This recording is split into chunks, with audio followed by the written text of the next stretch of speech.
Hello to all my friends out there. Hi, you guys. I hope everyone is doing okay. Okay, I have my bread. So I bought this bread. It was $6 for $2 at Ralph's. That is really reasonable. So I want to toast this in the oven. So I'll do that first. Okay. So I hope everyone is doing okay. So I bought this cute candle holder today at the thrift store.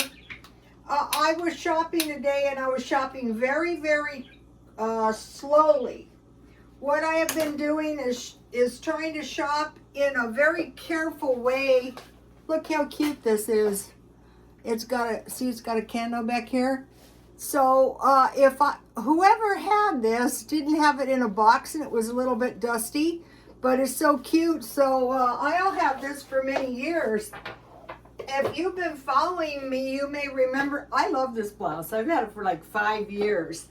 So this video is roasted sausage, poor man's soup, tea, and keep stocking food. So I have this really good tea. And so this really good tea is mint tea. And so this is like the other one. I want my mint tea really, really hot because I want to add some frozen. It might not be quite frozen yet. So mint tea, especially the green tea mint tea, is very delicious. And so today I was at Dollar Tree because I want to keep stockpiling a bit. And I bought this hazelnut flavored coffee creamer. And it's not frozen yet, but it's still going to be very festive and very, very good. So I'll just pour a little in. Yum. So if you get your tea really hot and you put a little frozen cream or coffee creamer, it's so delicious. And there's not too much caffeine in it. Yummy.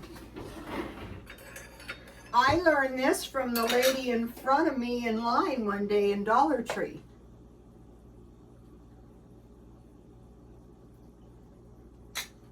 That is one. I say that about several of my teas.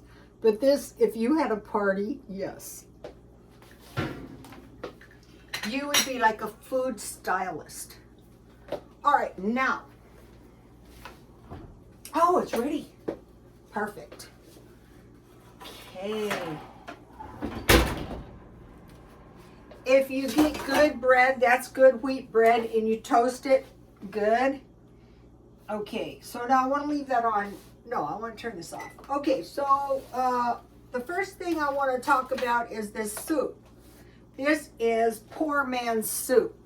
It's from a recipe, poor man's stew, but I made it into soup because this is pretty cheap too. And what's good is you can use up the food you have around the house. So here it is. It is poor man's soup. So what I want to do is I want to put one of my breads on here. And this is some really good vegan cheese. I looked in the one grocery outlet and I was trying to find it again and I couldn't. But the next time, any kind of cheese. So I just want to melt this cheese in my oven in a minute. And then I have some roasted sausages. So here is my bread. So I had this last night, but you guys didn't see me because it was very late. But this is what I actually had, and this was actually pretty darn good. So this goes back to the dinners I've been making. And what it was is I was researching, so I bought these cheddar cheese sausages marked down. I was researching the Egyptians, saying to myself, how did these ancient people survive? Well, the pharaohs. So see how this is cheddar cheese sausage? grocery outlet, about 99 cents only. Another way to save money is to eat everything plain. So I have 2 nice open-faced sandwiches and my tea. It's doubtful that I'm going to be starving. So this is cheap, you guys. Now let's see if my cheese is melted. Not yet. Okay, so I'll show you the book. Today I was shopping at the thrift store for books because I'm reading, and everything is very scanty. But here is the book. And I'm just, I think you learn best when, this is really easy to read, and if you're relaxed when you read it. Food was usually plentiful, but at times there were famines. Poor people lived on bread, beer, vegetables, and fish. Everyone loved garlic and onions. The wealthy drank wine, ate goose, roast beef, pomegranates, and figs. After a hunt, they might have gazelle meat and ostrich eggs. Okay, here in San Diego, this guy we know, he had a goose in his yard and he was feeding it cheese, and the animal control took it and his face swelled and he has the avian flu. So it's no joke. And you know, I was searching for days for a goose, and I said to my son, maybe no goose. Okay, so here we have it. And I'm going to eat this. This is just like I made French onion soup this way. So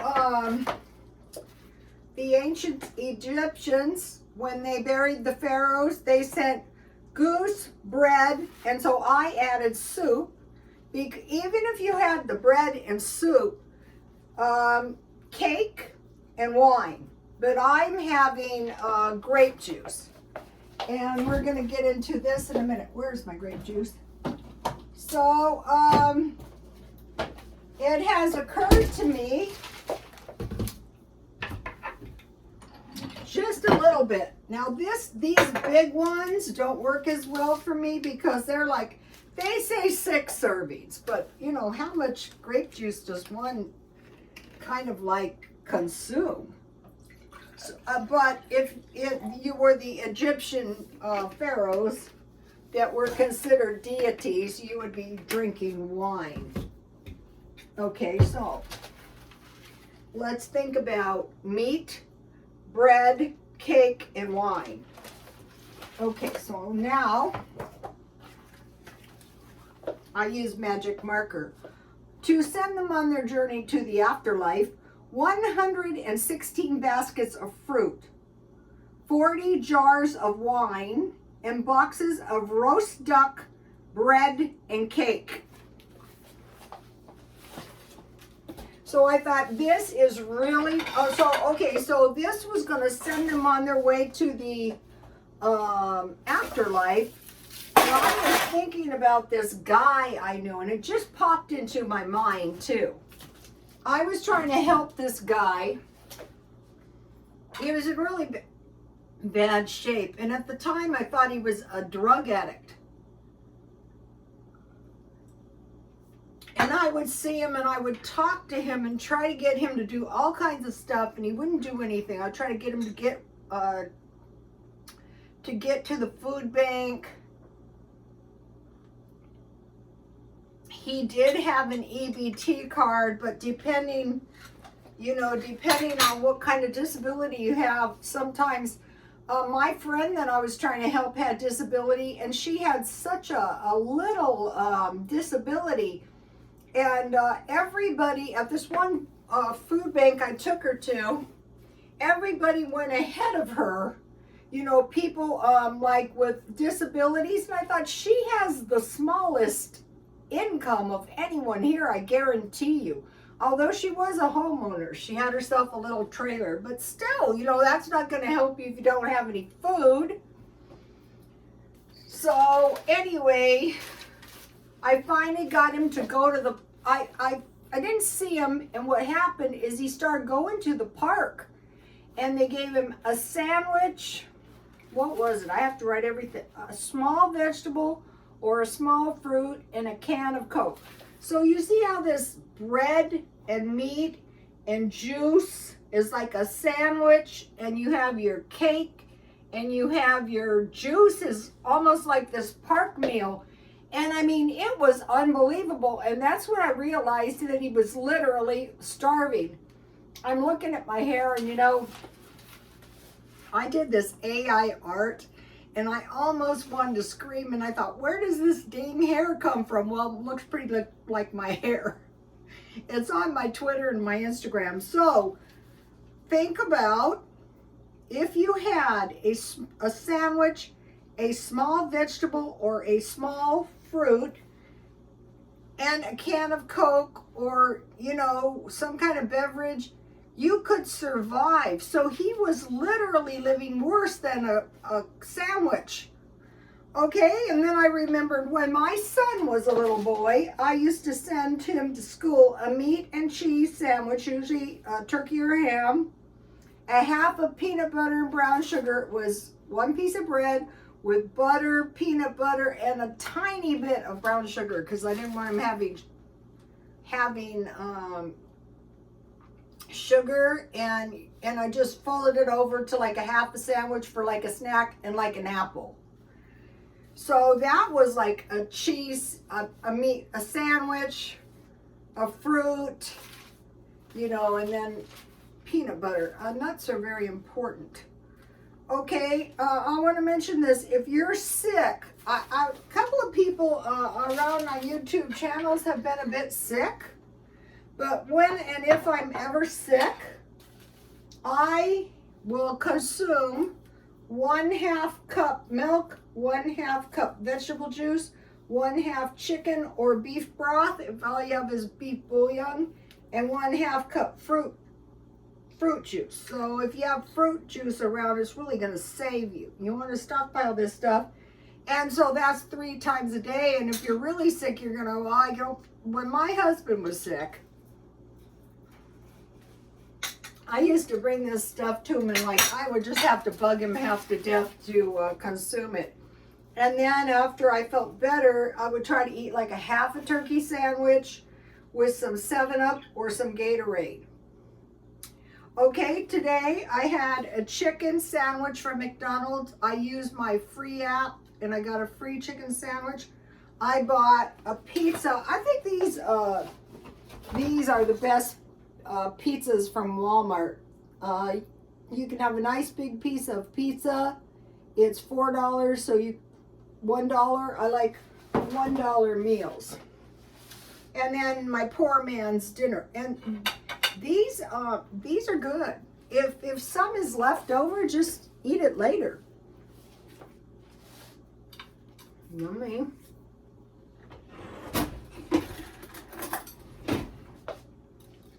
And then if you toast your bread good, this is good, and it's dirt cheap. So today I was looking for books, and that's where I got this recipe. I've made it before, but not quite like this one.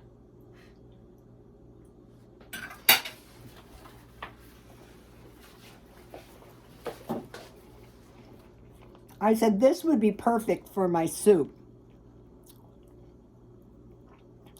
If you eat in the middle of the night like I do, trade your cereal and milk in for sandwiches or soup. It's so much better in the long run, and you won't get hungry. So I had 1 can soup. I had dry onions. It says 5 pounds potatoes. I had 2 small potatoes.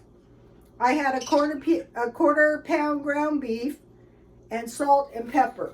I haven't added the salt and pepper yet. And then I have fruit back there. Okay, so now, so you can survive. Like, they're saying it's a worldwide recession. It's not just America. It's not just Britain. Can you guys see my pin? I sell this stuff. I can't find good stuff. You know, there's just no stuff. But can you see how by stockpiling bread, by coming up with these soups, by knowing if you have bread and cheese, you can survive? And this is very, very easy to stockpile. So I bought a little food for the stockpile. So today at Dollar Tree, I bought these for sandwiches. Or I could make a casserole, like a tuna casserole. And then I usually eat these on crackers. So I'm thinking, you know, the Egyptians were onto something. Get meat and bread. It's going to be so much better for you than beans and rice. And then I stock up some juice. These were $1.29 pomegranates, unlike the Pharaohs. These smaller ones, prune juice. I'm just getting any kind of juice I can find. I want a variety. And I'm just going to drink a little bit like I have over there every day. So those cost me about, for 4 of them, about $5.30. And then, you know, for cake, I bought this cake. These are good. And I bought this cake. These are not that cheap. But when I make this, I'm going to be grateful for this. So this is going to taste so delicious. I like to eat these around the holidays. So if you've ever seen them, they're like a big cupcake.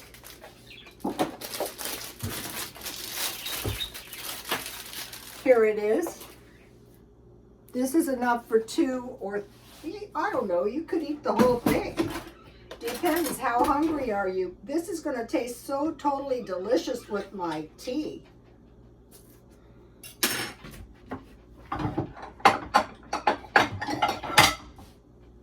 So I think my little candle holder is pretty cute. I'll have it for 100 years if I can last that long. I was watching a video today and they said Henry Kissinger is over 100. How is he doing this? This will do. So I'm being incredibly cheap, but I'm going to have food in my house. So I was shopping at the thrift store, so I bought this, and I was carefully shopping too. And I got this mason jar. Don't know how I'm going to find a lid, but I'll probably find one. And then I bought this little tree marked down half price for $18. And I went to get Christmas lights and it was $20. And I thought, I am not paying $20 for lights for an $18 Christmas tree. So I got these. These are perfect. I got these at the thrift store, brand new. And I already tested them. And so my decorating has been bogged down because of the Christmas tree light thing. And then on the back end of my big tree, the lights went out. And I just bought that tree last year. I don't know if it's not plugged in or right or something, but I have to follow it. So you guys, this will keep us going throughout the winter. And it's very easy. So you saw my piles of soup. That will get me through the winter. And the juice and so then you stockpile meat in your freezer. I think this avian flu thing is no joke. Buy your meat marked down and just like neatly pack your freezer full of meat. Not like me, but try to be neat. And you have your bread and you have your cake and your tea. That's it. Okay, you guys, please like, comment, and subscribe, and God bless you all.